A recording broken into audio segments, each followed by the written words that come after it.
오늘 이 시간 하나님께서 저희에게 주시는 말씀은 시편 62편 9절에서 12절 사이의 말씀입니다. 시편 62편입니다. 9절에서 12절 사이의 말씀입니다. 자, 찾으셨으면 앞에 자막을 보셔도 됩니다. 오늘은 우리 같이 한 목소리로 읽겠습니다. 함께 읽습니다. 시작.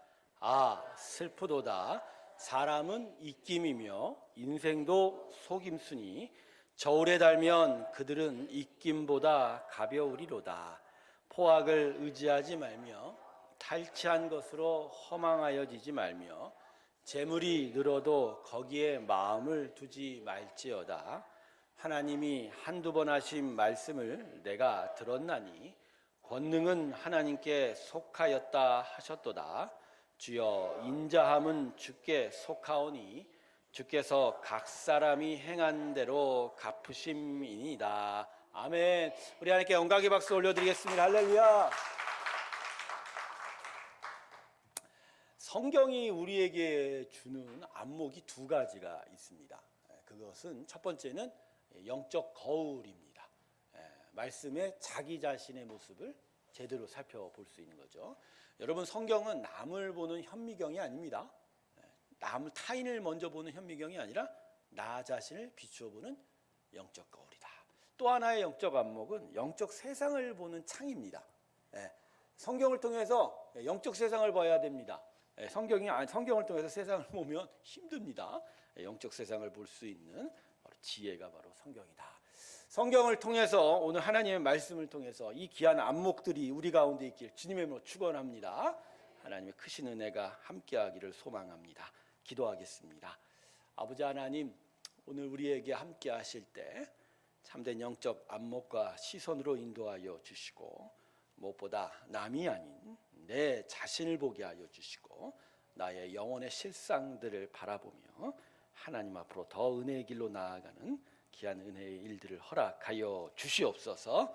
오늘도 우리와 함께하기를 소망하옵고 감사드리며 예수님의 이름으로 기도드립니다. 아멘.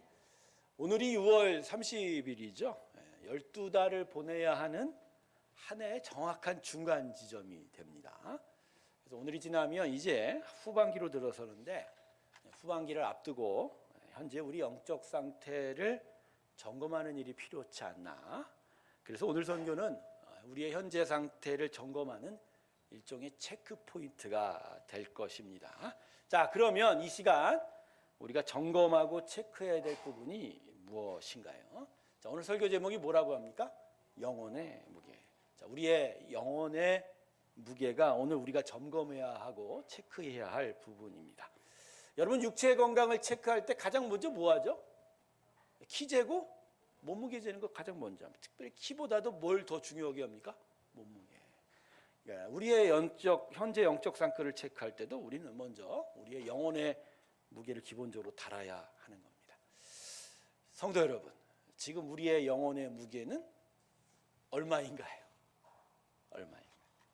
자, 그런데요, 여러분, 우리 영혼이 무게가 있나요? 우리의 영혼이 무게가 있나요? 사람들은요, 영혼의 무게를 측정하려는 시도를 여러 차례 해왔습니다. 1907년도에 매사추세츠 미국의 던킨 맥두걸이라는 의사가 한 요양원에서 영혼의 무게를 측정하려는 시험을 했습니다. 영혼이 어느 정도 질량을 가진 물체라고 이 맥두걸 박사는 생각을 했고요. 그래서 사람이 사망하면 성경은 알아서 육체로부터 영혼이 빠져나가니까 죽기 바로 전의 질량과 죽고 난 후에 바로 후의 질량을 측정하면 영혼의 무게를 얻을 수 있다, 이런 생각을 하게 된 거예요. 그래서 요양원에서 임종을 앞둔 환자들의 동의를 얻어서 초대형 정밀 저울을 이제 사용했습니다. 그리고 여러 변수들이 있겠죠. 뭐 땀의 증발, 체내 호흡으로 인한 수분 감소, 또 여러 가지 변수들을 감안하면서 질량을 잰 거예요. 그래서 여러분의 실험을 통해서 영혼의 무게를 측정했다고 이 던킨 맥두걸 박사가 1907년에 발표를 했습니다. 이게 타임지에도 나온 기사였었어요. 근데 여러분, 이 맥두걸 박사가 측정한 영혼의 무게가 얼마인 줄 아십니까? 21g입니다. 21g. 이거 유명합니다. 이거 영화로도 나와서 21g. 맥도걸은 자기의 실험 결과를 뒷받침하려고 개 15마리도 함께 실험했습니다. 개 15마리. 근데 그 사람이 뭐라고 그러냐면 사람과 달리 개는 죽었을 때 몸무게 변화가 없다 이거예요. 이유가 뭘까요? 개는 영이 없다 이거죠. 영이 없다. 자, 근데 이 결과를 가지고 2007년도에 스웨덴의 어떤 한 연구팀이 이 실험의 진위 여부를 또 측정했습니다. 2007년이면 이제 1907년과 달리 좀 더 과학 문명이 발달했으니까 정밀 컴퓨터 제어 장치를 이용해서 사망 시에 일어나는 체중의 변화를 측정했답니다. 정확하게 답을 얻은 게 21.26114g이라고 얻었어요. 그래서 맥도걸 박사의 결과를 확인했다라고 이 스웨덴 연구팀이 발표했습니다. 자, 여러분, 맥도걸 박사의 실험과 측정이 과연 맞을까요? 정말 사람의 영혼의 무게가 21g일까요? 사실 영혼의 존재와 무게를 구명하고자 하는 시도는 이때만 있었지 않았어요. 오랜 시절 계속되어 왔던 일이었습니다. 해부학의 아버지라고 하는 그리스의 의사 헤로필로스는 영혼을 찾기 위해서 제수 수백 명을 산채로 해부했다고 전해지고 있고요. 여러분 그 유명한 철학자 데카르트 아시죠? 네, 이 사람도 영혼 찾기 위해서 죽은 사람을 해부를 몇 번이나 했다고 합니다. 저는요, 맥도걸 박사가 행한 실험과 결과를 인정하지 않습니다. 저는 인정하지 않아요. 그런데 제가 인정하지 않은 건 영혼에 대한 물리적 측정과 그 측정치 값입니다. 영혼은 가시적인 존재입니까? 물리적인 존재가 아니죠. 눈에 안 보이지 않습니까? 예. 그래서 이 영혼의 무게를 측정한다는 것, 그것도 우리의 오감과 지식만으로 인정하는, 과학으로 측정하는 건 불가능한 거죠. 예. 그 시도 자체가 제가 볼 때는 이거는 의미가 없다라고 생각을 합니다. 그러나 우리는 성경 말씀을 통해서 영혼의 존재와 그 무거움을 분명히 인식할 수 있어요. 자, 창세기 2장 7절 한번 말씀 볼까요? 여러분 같이 읽어주겠습니다. 같이 읽습니다. 시작.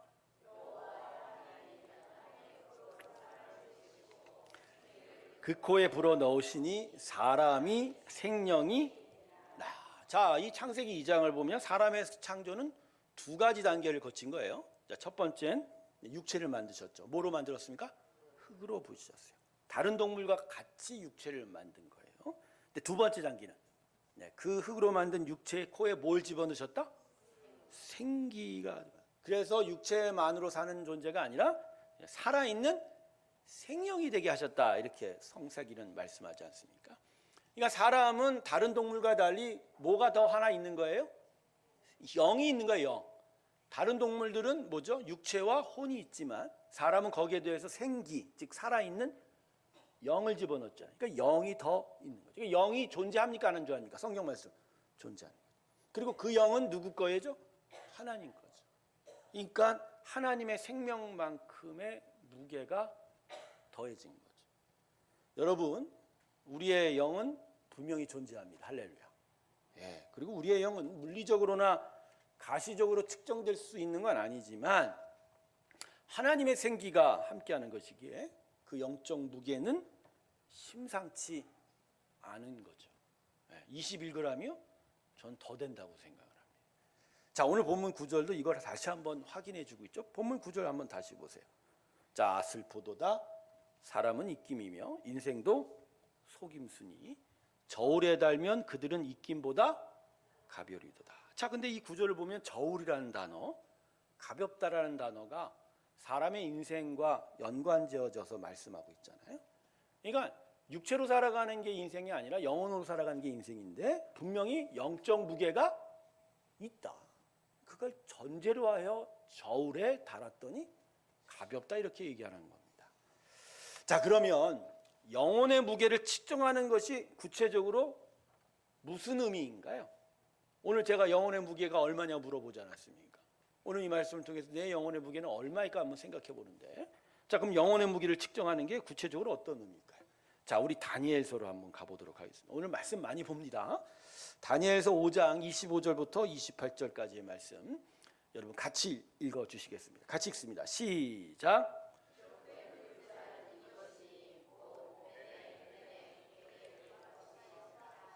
그 글을 해석하건대 메네는 하나님이 이미 왕의 나라의 시대를 세워서 그것을 끝나게 하셨다 하며, 데겔은 왕을 저울에 달아보니 부족함이 보였다 하며, 베레스는 왕의 나라가 나뉘어서 메대와 바사 사람에게 준바되었다 함이니이다 하니. 자, 이 다니엘서 5장 말씀을 좀 제가 설명을 드릴게요.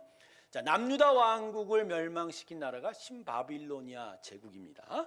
거기에 원래 왕이 느부갓네살 왕인데 그 아들 벨사살 왕이 이제 통치를 하면서 잔치를 벌였어요. 근데 이 잔치에서 남유다 왕국을 멸망시키면서 그 예루살렘 성전을 무너뜨렸거든요. 근데 거기서 탈취해온, 빼앗아온 금잔, 이게 하나님의 거룩한 성물이죠. 그걸 가지고 나와서 거기다가 술을 따라 마신 거예요. 그러자 갑자기 사람의 손이 나타나더니 왕이 보는 벽면에다가 글자를 쓴 거예요. 뭐라고 썼어요? 메네 데겔 우바르시.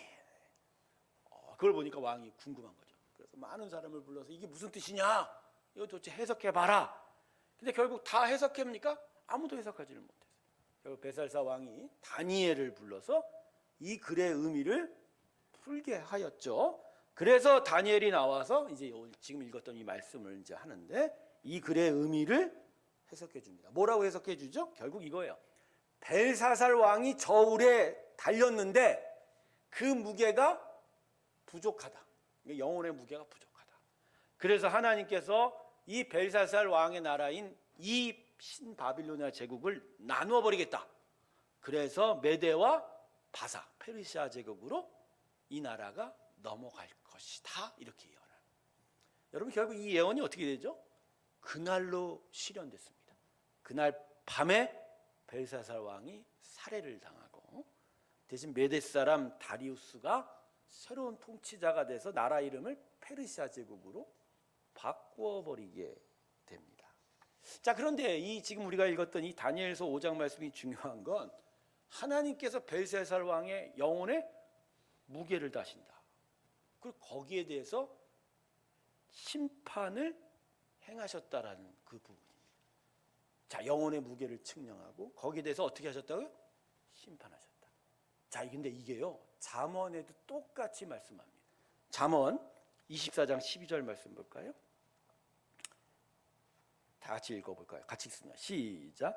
내가 말하기를 나는 그것을 알지 못하였나라 할지라도 마음을 저울하시는 이가 어찌 총찰하지 못하시겠으며 내 영혼을 지키시는 이가 어찌 알지 못하시겠느냐.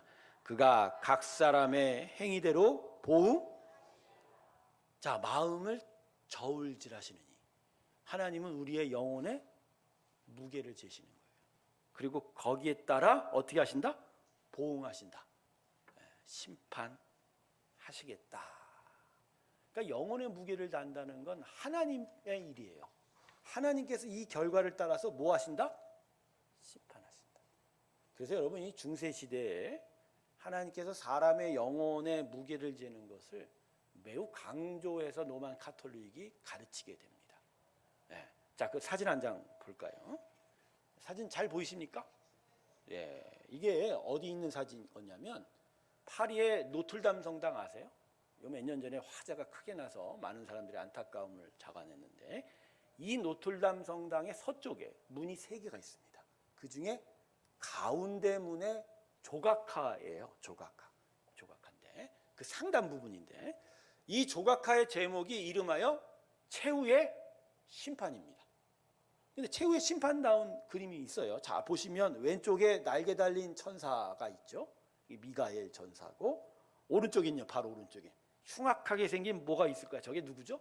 사단 마귀죠. 근데 가사에 보면 그 가운데 천사와 미가엘 사이에, 차탄 사이에 뭐가 있어요? 저울이 달렸죠. 그 저울 위에 지금 사람의 영혼이 달리고 있는 거예요. 그래서 저 저울의 결과에 따라서 미가엘 천사의 손이 올라가면 왼쪽에 천상의 천국으로 가는 거고, 오른쪽에 사단의 손이 올라가면 어디로 가요? 지옥으로 가고 있는 중세예요. 여러분, 어떻게 생각하십니까? 마지막 날에, 최후의 심판의 날에 저 조각화와 같은 일이 일어날까요?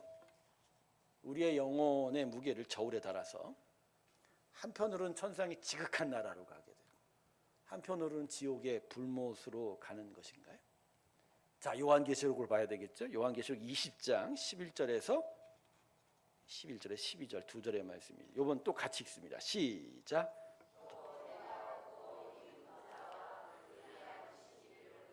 땅과 하늘이 그 앞에서 피하여 간데 없더라. 또 내가 보니 죽은 자들이 큰 자나 작은 자나 그 보좌 앞에 서 있는데 책들이 펴 있고 또 다른 책이 퍼졌으니 곧 생명책이라.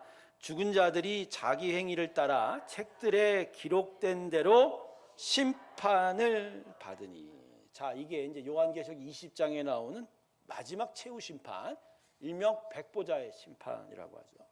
하얀 보좌 위에 우리 하나님께서 자정하시고 그 모든 살아 있었던 모든 영혼들이 이제 하나님 앞에 나오게 되면 여기에 그 사람들을 심판하게 됩니다. 근데 뭘 보고 심판하니까 행위록이라는 책이 있어요. 그가 살았던 모든 행위를 다 기록한 책을 보고 심판하신다.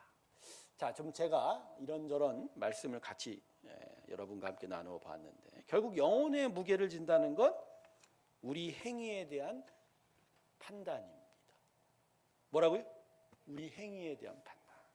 그리고 그 판단이 천국과 지옥으로 갈리게 되는 가장 중요한 기준점이 된다는 거예요. 그래서 오늘 본문 10절이 이렇게 말하는 거예요. 포악을 의지하지 말며 탈취한 것으로 허망하여지지 말고 재물이 이루어도 거기에 마음을 두지 마라.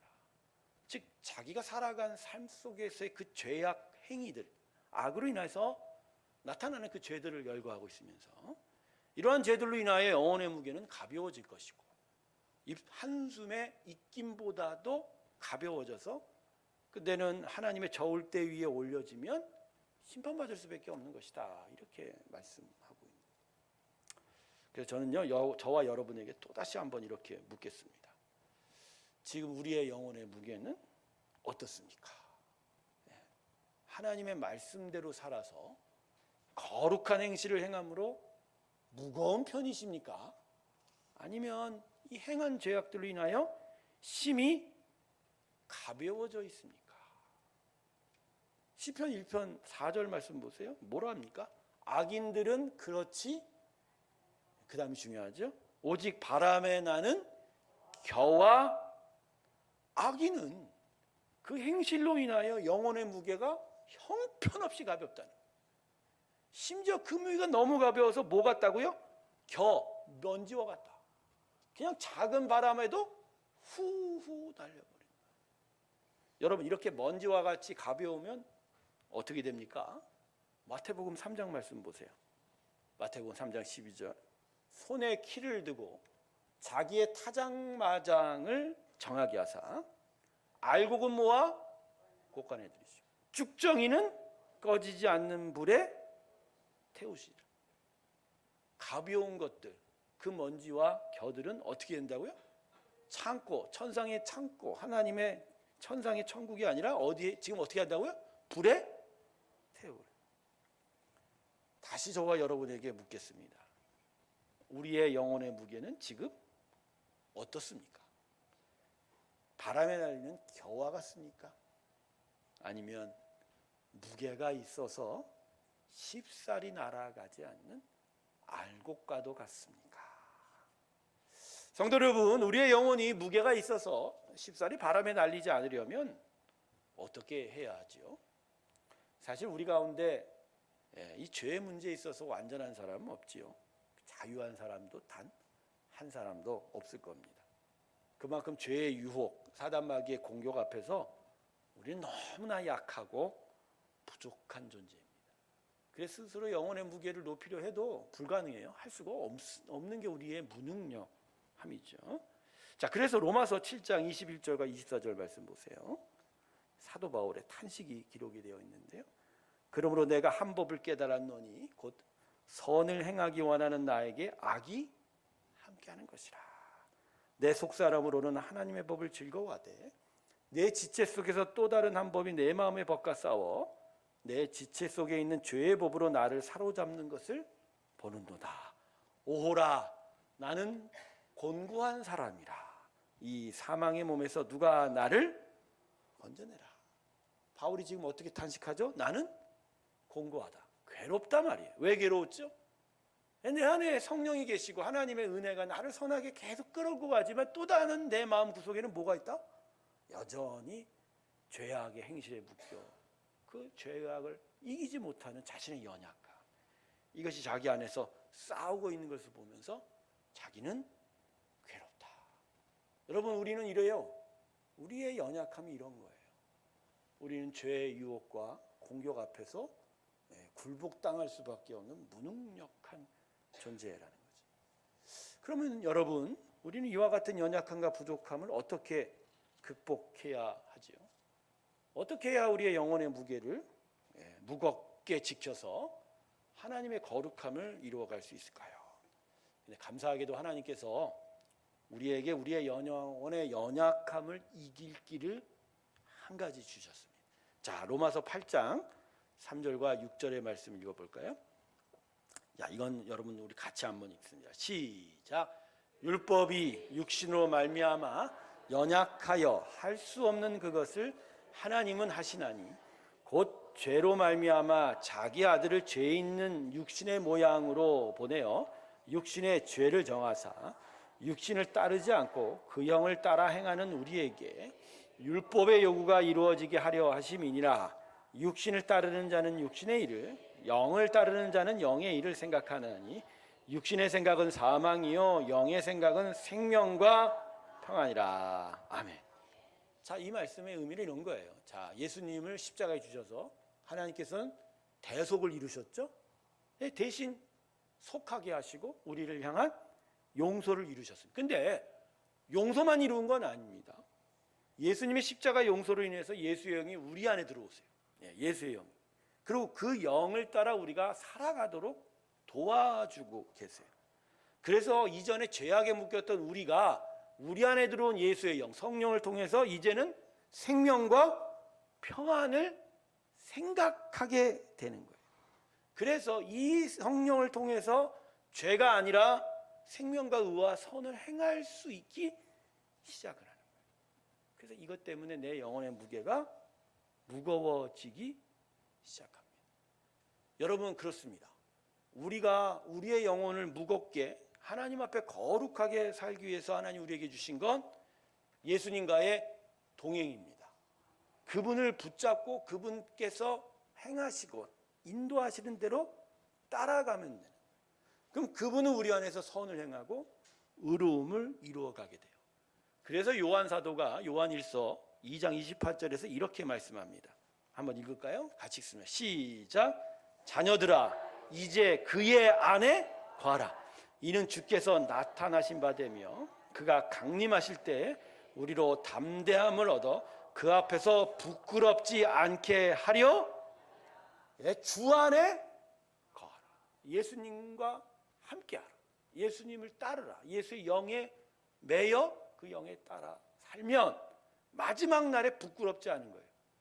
하나님의 저울에 달아도 겨와 같이 바람에 날리는 것이 아니라 알곡과 같은 무게를 가지고 하나님께서 기뻐하시는 자가 된다라고 이야기를 하는 겁니다. 사랑하는 성도 여러분, 예수님과 동행하시고 예수님이 주시는 생각을 따라가십시오. 그리고 그 길에 성령이 우리에게 가르치는 의와 선을 행하면서 우리의 영혼은 무게를 가지게 될 것입니다. 그럴 때 훗날 저울 때에 섰을 때 결코 부끄럽지 않게 된다라는 거죠. 여러분, 우리는 하나님의 저울 위에 서는 인생입니다.